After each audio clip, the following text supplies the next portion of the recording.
Some questions never have answers, some stories remain incomplete, but the fear hidden behind them never really goes away.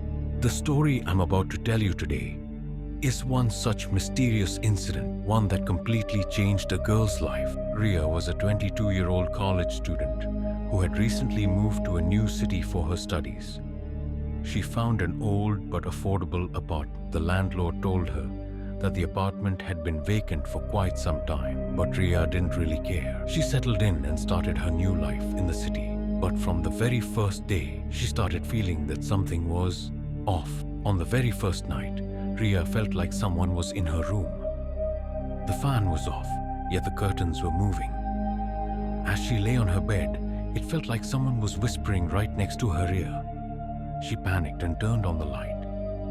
But there was no one there. She brushed it off as her exhaustion and ignored it. But the strange occurrences only got worse. Sometimes, she'd hear footsteps in the kitchen.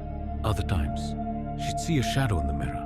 One night, while Riya was studying, she felt someone standing behind her. Slowly, she turned around, but there was no one.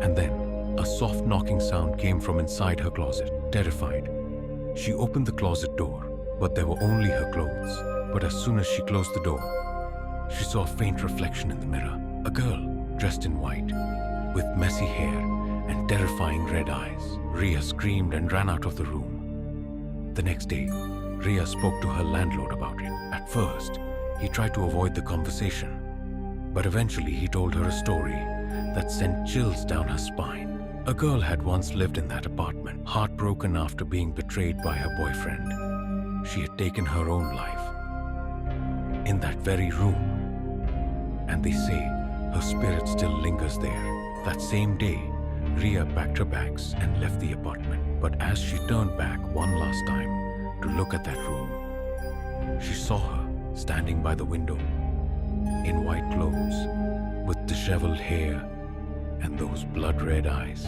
watching her leave. To this day, one question haunts Riya's mind. Who was she?